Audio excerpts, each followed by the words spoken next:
Innal hamdalillah nahmaduhu wa nasta'inuhu wa nastaghfiruhu wa natubu ilayh wa na'udzu billahi min shururi anfusina wa sayyiati a'malina may yahdihillahu fala mudilla lahu wa may yudlil fala hadiyalah. Asyhadu an la ilaha illallah wahdahu la syarikalah wa asyhadu anna Muhammadan abduhu wa rasuluhu la nabiyya ba'dah. Ya ayyuhalladzina amanu taqullaha haqqa tuqatih wa la tamutunna illa wa antum muslimun. Fa inna asdaqal hadithi kitabullah wa khairal huda huda Muhammadin sallallahu alaihi wasallam wa syarrul umuri muhdatsatuha wa kullu muhdatsatin bid'ah wa kullu bid'atin dhalalah wa kullu dhalalatin finnar. Ma'asyiral muslimin, usikum wa nafsi bitaqwallah faqad fazal muttaqun. Sungguhnya syaitan adalah musuh yang nyata. Inna syaitana lil insani aduwwum mubin. Sungguhnya syaitan bagi manusia adalah musuh yang nyata. Inna syaitana lakum aduwwun fattakhidhuhu aduwa. Sungguhnya syaitan adalah musuh bagi kalian, maka jadikanlah dia musuh bagi kalian. Ketahuilah syaitan ketika dikeluarkan dari surga kemudian diturunkan di atas muka bumi, maka tidak ada kegiatan baginya kecuali hanya untuk menyesatkan anak-anak Adam. Dia telah hasad kepada Adam alaihissalam dan dia benci kepada Adam dan keturunannya, dan dia telah berikrar dan berjanji di hadapan Allah Subhanahu wa taala untuk menyesatkan anak-anak Adam. Tidak ada kegiatan yang dia fokuskan kecuali hanya menyesatkan anak-anak Adam. Oleh karenanya dia kerahkan segala kekuatannya, segala fikirannya untuk bagaimana seluruh anak Adam bisa menemaninya di neraka jahanam kelak. Maka iblis pun, syaitan pun memiliki banyak metode, banyak cara untuk menyesatkan anak-anak Adam. Di antara metode yang digunakan oleh iblis adalah metode at-tazyin. Tazyin yaitu menghias kemaksiatan menjadi indah. Dan Allah sebutkan dalam banyak ayat bagaimana syaitan menghiasi kemaksiatan. Di antaranya dia bersumpah di hadapan Allah Subhanahu wa taala. Ketika Allah keluarkan dia dari surga, dia berkata, Qala Rabbi bima aghwaytani la uzayyinanna lahum fil ardi wa la ughwiyannahum ajma'in illa ibadaka minhumul mukhlasin. Ya Rabbku, dengan sebab engkau telah menyesatkan aku, maka sungguh benar-benar aku akan menghiasi maksiat bagi anak-anak Adam di atas muka bumi. Aku akan menghiasi maksiat bagi anak-anak Adam di atas muka bumi, dan sungguh benar-benar aku akan menyesatkan mereka seluruhnya kecuali hamba-hambamu yang kau selamatkan. Inilah janji syaitan di hadapan Allah Subhanahu wa taala. Apakah bentuk yang penyesatan atau penghiasan maksiat yang dilakukan oleh iblis? Di antara cara-cara menghiasi kemaksiatan disebutkan oleh para ulama, di antara yang pertama adalah memberi nama kemaksiatan dengan nama-nama yang indah. Dan ini yang pernah dilakukan oleh iblis kepada nenek moyang kita Adam alaihissalam dan Hawa, sebagaimana Allah sebutkan dalam Al-Quran. Maka ketika Adam dan Hawa dilarang untuk makan mendekati sebuah pohon di surga, maka syaitan pun datang kepada Adam dan berkata kepada Adam, Ya Adam, hal adulluka ala syajaratil khuldi wa mulkil la yabla. Wahai Adam, maukah aku tunjukkan kepada engkau tentang pohon keabadian? Iblis menamakan pohon terlarang tersebut dengan syajaratul khuld, pohon al-khuld, yang artinya pohon yang jika dimakan buahnya akan mendatangkan keabadian. Tentu dia berdosa besar, dia membohongi Adam. Tapi Adam tergoda ketika itu karena Adam alaihissalam ingin kekal di surga. Akhirnya dengan nama yang indah tersebut, Adam pun alaihissalam memakan dari buah yang terlarang tersebut. Dan ini banyak terjadi di masyarakat kita. Hal-hal yang haram dinamakan dengan nama-nama yang indah. Seperti riba dinamakan dengan bunga. Riba dinamakan dengan bunga. Minuman haram disebut dengan minuman rohani misalnya. Gratifikasi disebut dengan misalnya kerahiman atau pengertian atau nama-nama yang lain, sehingga melegalkan korupsi atau gratifikasi atau yang semisalnya. Diberi dengan nama-nama yang indah padahal hukumnya adalah haram. Ini salah satu metode syaitan. Ya.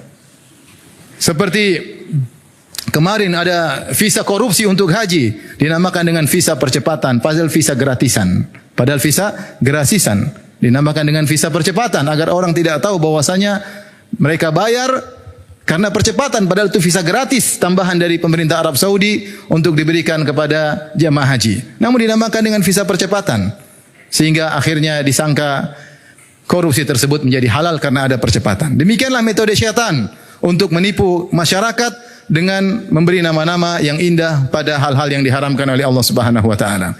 Di antaranya syaitan menipu orang-orang untuk melakukan kesyirikan dengan menghiasi amalan-amalan kesyirikan yang mereka lakukan.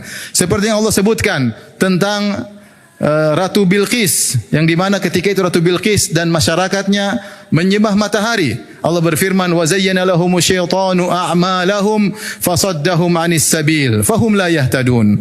Maka Allah menghiasi amalan-amalan mereka, ya, sehingga mereka tidak menyembah Allah Subhanahu wa taala dan mereka tidak mendapat hidayah. Yaitu Allah hiasi syaitan syaitan menghiasi mereka untuk menyembah matahari dengan menghayalkan kepada mereka bahwasanya matahari adalah suatu yang berjasa dalam kehidupan alam semesta, memberi penerangan, memberi kehidupan. Akhirnya mereka menyembah matahari. Demikian juga sebagian orang, ada yang menyembah sapi, seperti saya pernah dengar, ada yang menyembah sapi, kemudian dihiasi oleh syaitan dengan berkata di antara mereka, sapi adalah hewan yang sangat berjasa, bahkan lebih berjasa daripada seorang ibu. Jika seorang ibu memberi susu atau memberi perawatan kepada anaknya dengan berharap pamrih di kemudian hari. Adapun sapi kalau memberi susu maka tidak mengharap pamrih. Akhirnya mereka dihiasi oleh syaitan untuk menyembah sapi. Demikian juga sebagian orang meminta dan memohon kepada mayat-mayat yang sudah mati, tidak bisa berbuat apa-apa. Yang seharusnya akal sehat mengetahui bahwasanya justru mayat-mayat yang sudah meninggal kita doakan mereka, bukan malah kita minta-minta kepada mereka. Namun syaitan menghiasi bahwasanya orang-orang mati tersebut kedudukannya tinggi, kalau kau minta kepada Allah maka Allah tidak akan mendengarmu, maka mintalah melalui mayat-mayat tersebut. Ini semua tipuan syaitan sehingga orang akhirnya bergantung kepada mayat-mayat dan akhirnya mereka terjerumus dalam kesyirikan. Dan demikianlah cara syaitan dengan menghiasi amalan-amalan kemaksiatan, ya, seakan-akan menjadi indah. Di antara bentuk tazyin adalah sebaliknya, syaitan menghiasi amalan kebaikan seakan-akan menjadi buruk. Sebagaimana Allah sebutkan dalam Al-Quran, asy-syaitanu ya'idukumul faqra wa ya'murukum bil fahsya. Sungguhnya syaitan menakut-nakuti kalian kalau mau berinfak. Syaitan bilang nanti kau fakir, nanti kau miskin, banyak kebutuhan, nanti anakmu tidak bisa mendapat biaya, nanti istrimu nanti kekurangan, sehingga akhirnya seorang lelaki menjadi pelit karena ditakut-takuti oleh syaitan. Syaitan menghiasi amalan kebaikan menjadi seakan-akan buruk. Dan demikianlah yang terjadi di masyarakat. Sebagian orang ketika hendak melakukan kebaikan maka ditakut-takuti oleh syaitan. Jangan kau sering ke masjid, nanti kau tidak punya teman. Jangan kau menjalankan sunnah Nabi, nanti kau dijauh oleh masyarakat. Jangan kau begini, jangan kau begini, nanti kau akan kekurangan harta dan ekonomi. Dan macam-macam setan menghiasi sehingga akhirnya sebagian orang tidak berani menjalankan syariat Islam karena dihiasi keburukan oleh syaitan. Seakan-akan amal soleh tersebut hanya mendatangkan kesialan dan kefakiran dan seterusnya. Ma'asyiral muslimin, di antara makna tazyin sebagaimana disebutkan oleh Ibnu Katsir rahimahullahu taala bahwasanya uz'ijuhum iz'ajan, yaitu syaitan ingin menjadikan orang yang meninggalkan kemaksiatan merasa berat untuk meninggalkan kemaksiatan tersebut. Sehingga kalau dia tinggalkan maksiat dia merasa berat, syaitan terus menghiasi. Dan ini ditimpa oleh orang-orang yang kecanduan. Orang-orang kalau sudah kecanduan dalam maksiat, seandainya dia meninggalkan, maka dia merasakan penderitaan. Dia merasakan penderitaan. Seperti orang yang sudah terbiasa mengkonsumsi narkoba. Ketika dia tidak mengkonsumsi narkoba, maka dia mengalami sakau, mengalami penderitaan. Sehingga dia ingin merasakan narkoba bukan karena kelezatan, tapi untuk menghilangkan penderitaannya. Sebagian orang yang sudah kecanduan minum khamar, benar ketika dia minum khamar dia merasakan kelezatan.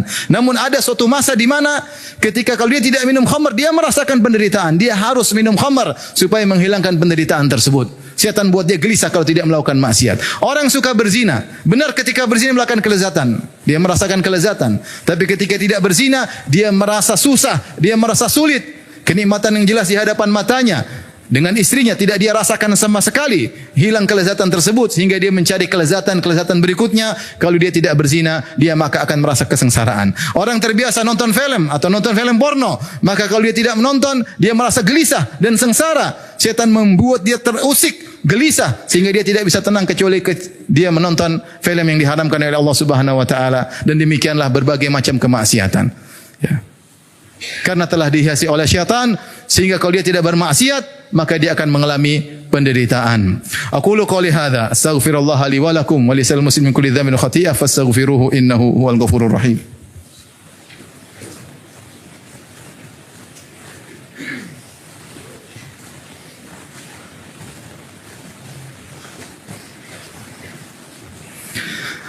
Alhamdulillahi ala ihsani wa syukru lahu ala taufiqihi wa amtinani. Asyhadu an la ilaha illallah wahdahu la syarika lahu ta'ziman li sya'nih. Wa asyhadu anna Muhammadan abduhu wa rasuluhu da'ila ridwanih. Allahumma salli alaihi wa ala alihi wa ashabihi wa ikhwani. Ma'asyiral muslimin, syaitan telah berjanji di hadapan Allah untuk menggoda seluruh anak Adam. Kita semua adalah target syaitan tanpa terkecuali.